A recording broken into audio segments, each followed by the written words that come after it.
Okay, today we're going to take a look at non-terminating decimals. So the word non-terminating actually has two meanings, and one of them is the one we're going to talk about today. So non-terminating means it's not going to have those 2s and 5s only in the denominator when it's in reduced form. So what kinds of non-terminating decimals do you remember?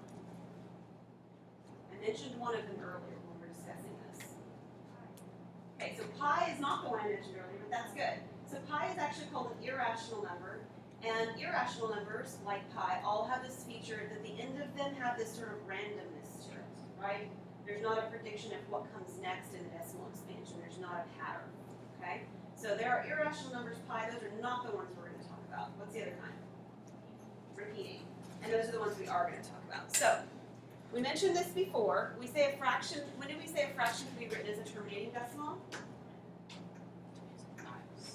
Yeah, this was in Theorem 7.1. So Theorem 7.1 said when the reduced or simplified fraction has only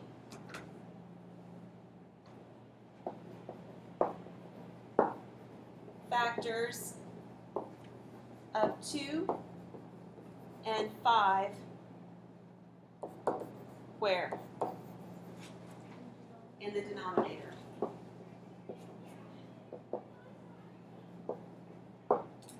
Okay, so if it's only got factors of 2 and 5 in the denominator when it's reduced, then it is a terminating decimal. Okay, those are the ones we already talked about. So we're going to talk about the other ones today. Okay, everything else. And it is everything else, because those other numbers like pi that Lauren mentioned, those don't have this fractional form at all. They don't have this feature to them. So we don't have to worry about, oh, maybe it's one of those. No, it can't be one of those. Okay? So what if a fraction cannot be written as a terminating decimal? Well, if it's in form of an integer over an integer, then the word non-terminating means repeating. Okay? Flat out. Those are the only kind of numbers that this is going to refer to. So if you have a fraction, it's either terminating, that means it stops, or it's repeating. It's one of the two. Now, it may have a long decimal expansion to repeat, but it will repeat at some point. So we're going to find the decimal representation for 1 over 24. How do you know that 1 over 24 is not terminating?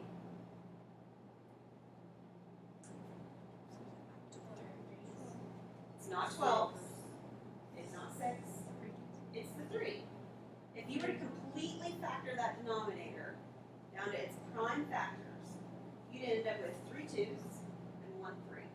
And it's the 3 that's causing the problems. Okay? But it can, and we will, write it as a decimal. It just won't terminate. So we do it the same way, right? We write this with a 24 on the outside and a 1 underneath the division sign. And we're going to process this exactly like the one we did earlier on the board. Okay?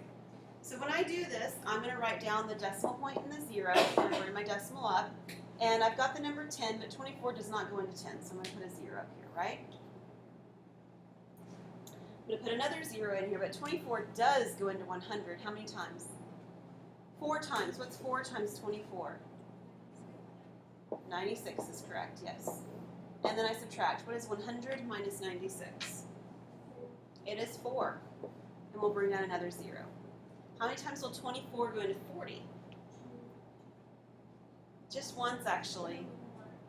What's 1 times 24? 24. And if I subtract, what do I get? 16. All right. How many times will 24 go into 160? Excuse me.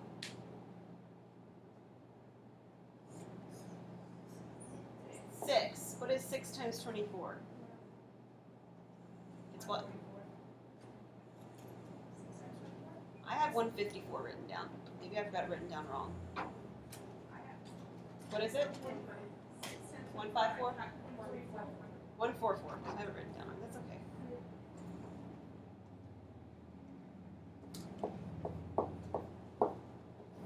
Okay. What is 6 times 24? Oh, I did that. Sorry. What is 160 minus 144? 16. Okay, yeah, that's what I wanted it to be. Sorry. Okay, so notice I can actually stop here. How in the world do I know I can stop? That's the same 16 I just had, right? So every time I do this now, it's going to repeat that same last step.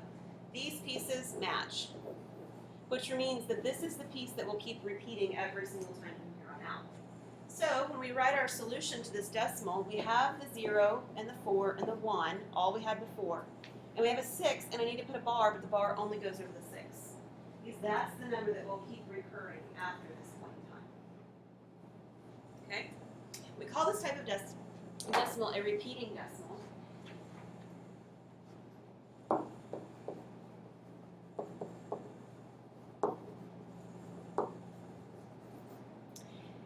And the repeating block of digits is called the repeatend.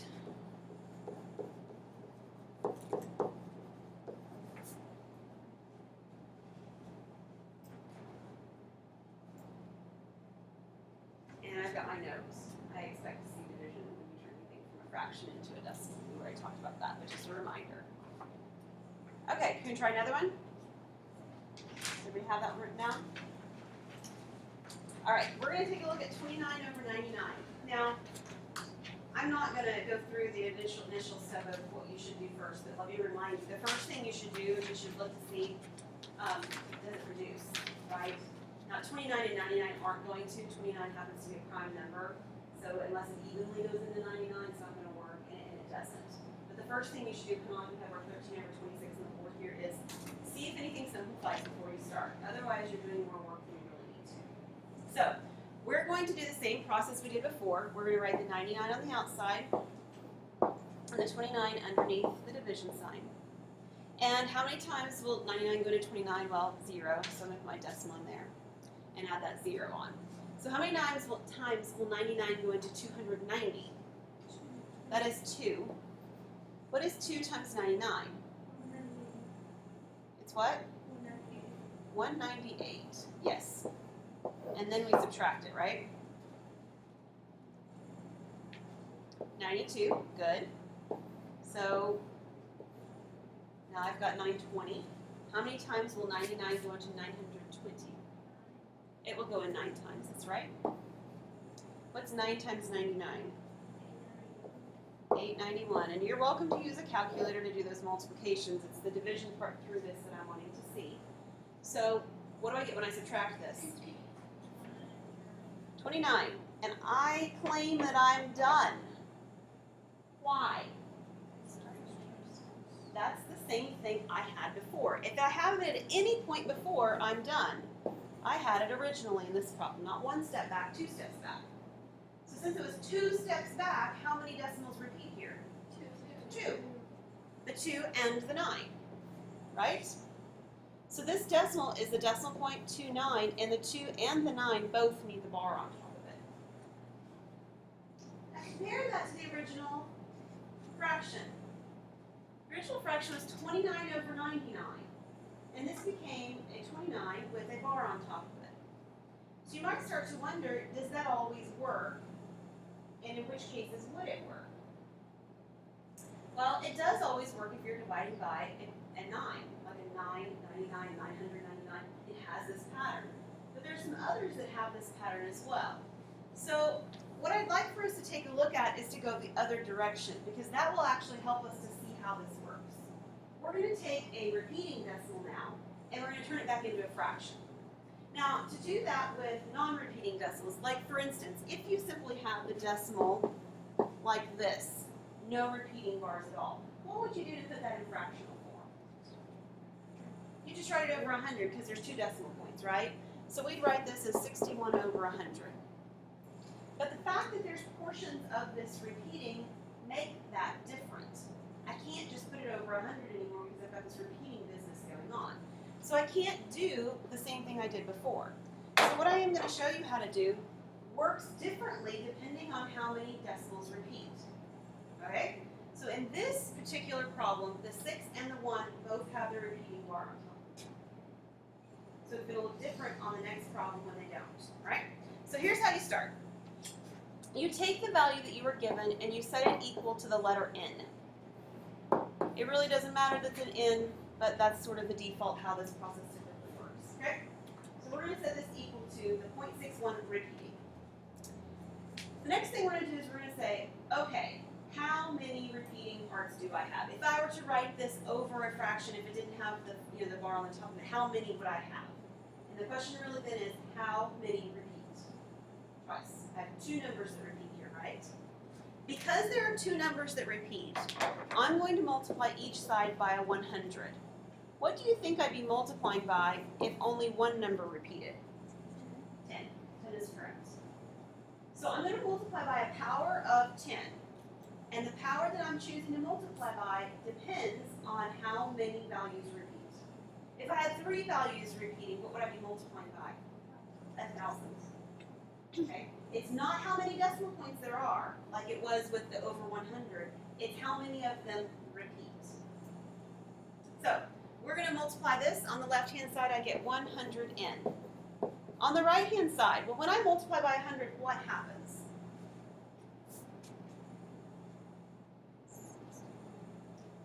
I would get 61. Like the decimal would move two places, right? I would get 61, but it's not just 61, because this 61 has a repeating bar on the top of it. What would have happened in the original problem had I written more numbers out? What is this for real?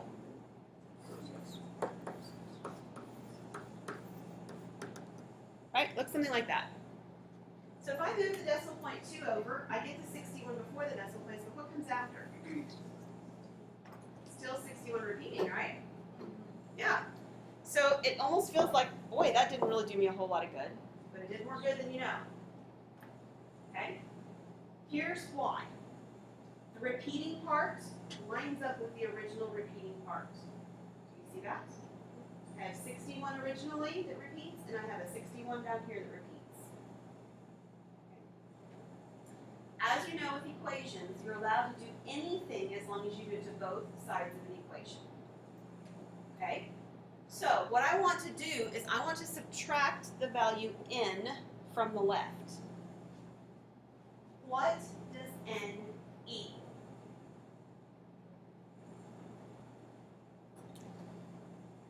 What is n? 6.61. It's 0.61 repeating. That's where I started. I've got a bunch of mess here right now, but this is where I began. N is equal to 0.61 repeating. So I want to subtract n on the left because I've got n's on the left. But I want to subtract 0.61 on the right because I've got 0.61s on the right. But I can do that because they're equal to each other, right? Does that make sense? Whatever you do to the left, you can do to the right. So I can subtract on the right-hand side the 0.61 repeating, and that's good because they line up. Yeah? So what happens when you subtract off those repeating parts? They disappear. They go away, don't they? Yes, they do. So on the right-hand side now, I'm left with 61, no repeatings. What am I left with on the left? 100 minus n is, 100n minus n is not 100. It's 99n. Right?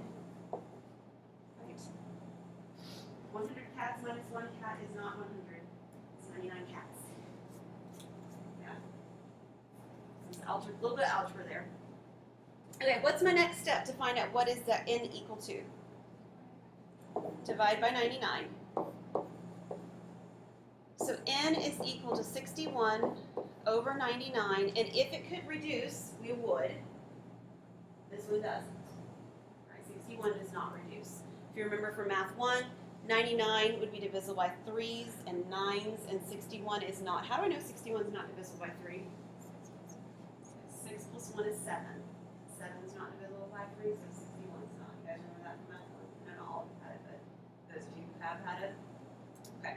All right, so this is 61 over 99. So again, that's sort of like that last one, but in reverse, right? The last problem started out as 29 over 99, and it came 0.29 repeating.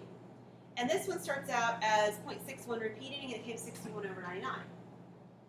And that's fine as long as everything after that decimal point repeats. Yes. So if you have everything after that decimal point repeating, that is the bar, the repeating bar is over all the numbers after the decimal point, it actually works that you can write it over a bunch of 9s, just like we write a number over a power of 10. Problem is that does not lend itself very well to generalizing what happens. Because if you don't have everything repeating, it won't work that way at all. So I want to show you what happens when you don't have everything that repeats. What's repeating here? Just the 1, right? Not the 6. So if I were to write this one out, and I will just so that we can remember and think about what it is, what would come next? 1, and a 1, and a 1. A whole bunch of 1s, right? So that's what this one would look like. Now the process starts the same. I start out by saying n equals, and I start out by writing that it's 0.61 with the 1 repeating. If it helps, you can write it out as 1, 1, 1, 1 with dot, dot, dots. If that's a better view for you to see a visual, that's okay, you can do that. I'm going to stick with this notation because it matches your book. But if you want to do it the other way, it's fine. Alright, how many decimals are repeating? 1. So I'm not going to multiply by 100. I'm going to multiply by 10 because there's only one thing that repeats. So I'm going to multiply both sides by 10. So on the left, I get 10n. On the right, what happens? 6.1. I would get 6.1 repeating, and while it is correct to write it this way, it's not especially helpful for what I'm going to do next.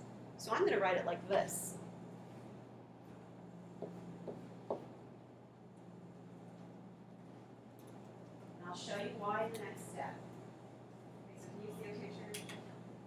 The 1's the only thing at the very end that I've got repeating. Okay, what was the next step in the last problem? What did I do next? I subtract.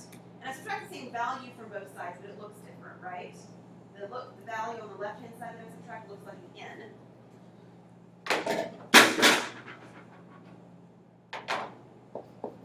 And the value on the right-hand side is going to look like the 6.1 decimal.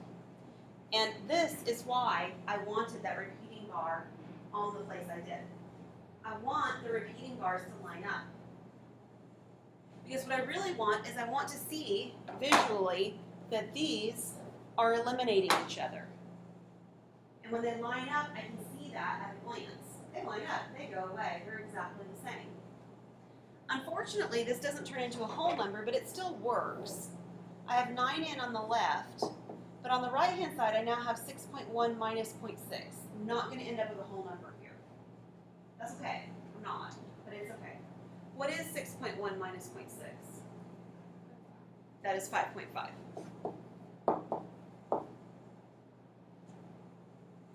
Now what would I do? Divide by 9. So the answer so far is 5.5 over 9. What's wrong with that? Well, somebody's saying it's a decimal. What's a decimal? The numerator. So the actual instructions work. Go back up to example for the instructions on the top of the screen. Convert this value to a fractional form, a over b, where a and b are what? Integers. 5.5, not an integer. What can I do to change 5.5 so that it is going to be an integer? Multiply by what? 10, right. So if I multiply this by 10, of course, if I do it in top, I have to do it at bottom. So what is 5.5 times 10? 55. And 9 times 10? 90.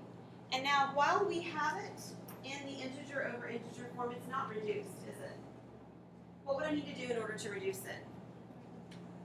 Divide by what? 5. Yeah, 5 will work. All right, so what's 55 divided by 5? 11. And 18. Okay. That is reduced. How could we check to see if our answer is right? Sorry, I'm hearing two things in a table. What do you say? Yes, and could you do it in your calculator? Sure. Your calculator can show you whether or not that works, shouldn't it? If you take 11 divided by 18 in your calculator, so let me try it. Heather's got her calculator. 6.1 repeat? Well, 0.61 repeated. Yeah, the one's the one correct repeat. So you can always check your answer. You don't need it back in the book. How beautiful is that? Because they're not all in the back of the book, are they? No, but you can check this one on your own. It doesn't take anything but a calculator to do it. You can actually do it by hand, but the calculator's faster. All right, let's see what's next. All right, we're going to take a look at an interesting phenomenon here in these next two. We're going to see if we can find a decimal between 0.9 repeating and 1.1. So there's actually lots of options, but then on part B we're going to find the one that's halfway. So I'm going to draw it the same way I drew the one earlier on the chalkboard when we did this.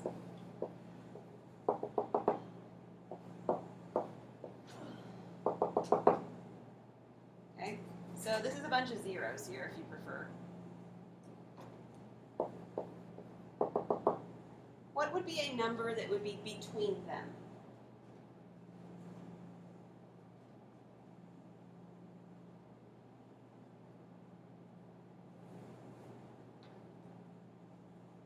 One's actually not correct, but I'm going to show you why in a minute. That's a natural one to guess. Try something slightly larger. 1.01 would work. So I tend to think money works pretty well as a tool to think about decimals. So let's think about this in terms of money.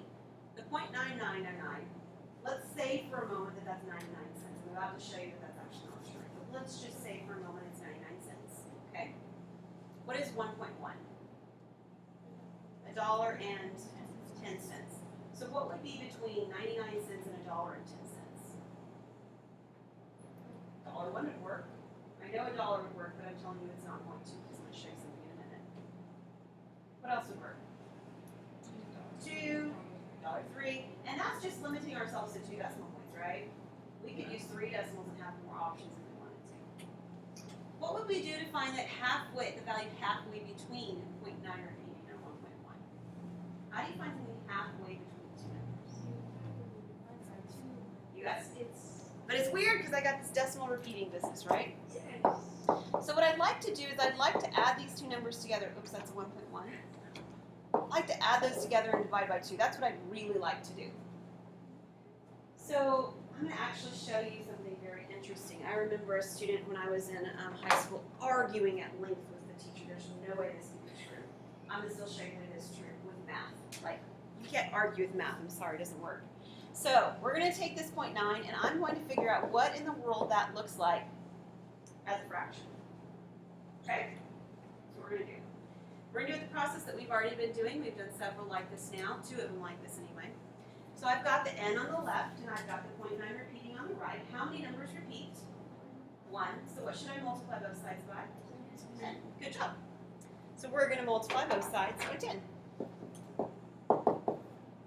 Fabulously, I get 10n on the left. What do I get on the right? 9.9 repeating. In unison, that's right. 9.9 repeating, and that's what I want it to say even, isn't it? Okay, so I'm going to subtract something next. What will I always subtract from the left-hand side? N. What do I do on the right-hand side? Subtract 0.9. Right, and I'm getting that from whatever I set n to be at the beginning. Whatever n was at the beginning is what gets to be removed at the end. This step anyway. So I'm going to remove the 0.9. Repeating. Okay, I get 9n on the left. What do I get on the right? 9. Now what? Why doesn't one work? What does n equal? 1. 0.9 repeating is exactly equal to the number 1. Oh my goodness, blew your mind, didn't I? Yeah, well, 0.9 repeating is exactly equal to the number 1. It is. It's exactly equal. Alright? That's why the answer of the number 1 at the beginning didn't work. You give me the answer of the number 1 as being a number that's between 0.9 repeating and 1.01, or 1.1, the answer is actually that's not true. Because 0.9 repeating is equal to the number 1. It's just a different representation. It's not a comfortable one. We don't like it too much, but it works. Because we're supposed to find something between them. So So like in terms of the number line between actually being slightly larger. And So the one, we're supposed to find something halfway. yeah, we're gonna find something halfway. We're not done with that yet. Okay. I was We haven't done that part. like- This is an aside that's gonna make that answer easier to work with. Okay? So, I don't know what happened there. But we weren't finding that. We were finding that a different way to express that, because I contend that it's going to be easier now. It's going to be easier to find a number between 1, halfway between 1 and 1.1. In fact, you probably know what it is. But in case you don't, let's run through that real quick. It's not always relatable easily to money. What is 1 plus 1.1? 2.1 over 2. And what is 2.1 over 2? Yeah, it's 1.05. And in terms of money, that's pretty easy. What's happening between $1 and $1.10? $1.05. Okay? So that's what's happening between. But it's easier to work with that knowing that the 0.9 repeating is actually equal to 1. So I wanted to show you that. Not that equal 1, but you can use this idea of repeating a number to do anything you like. So let me give you an example, Mackenzie, because you asked a similar question. Give me any decimal you'd like. Don't make it super complicated because that's not the point. So just give me a decimal example, a terminating decimal. So that means a decimal that ends. 3.46. Okay, this is the terminating decimal, right? I'm already answering one of your homework questions for your homework question. I can't remember because it's going to bring this up. I can write that as a repeating decimal. There's 2 ways to do that. One way looks like this, and it's not altogether helpful or really useful, but what repeats? 0. I can write it that way. It's kind of weird, right? But it works. It satisfies the condition that there's some number that's repeating. Here's a little bit more interesting, though.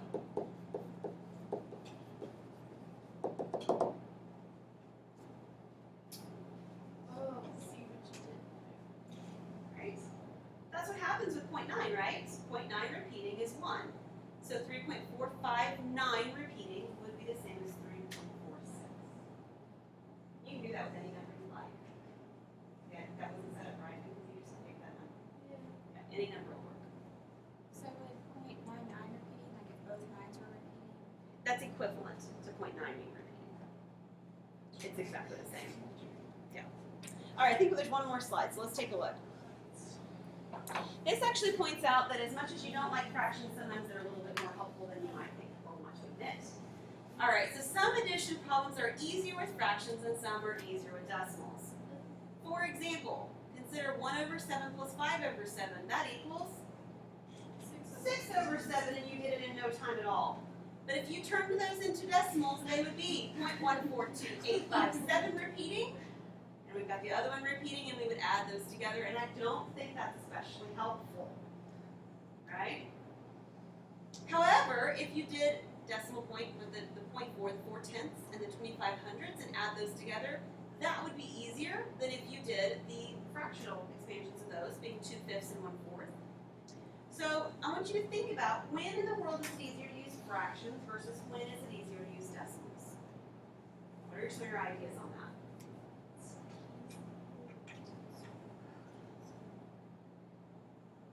Twos and fives.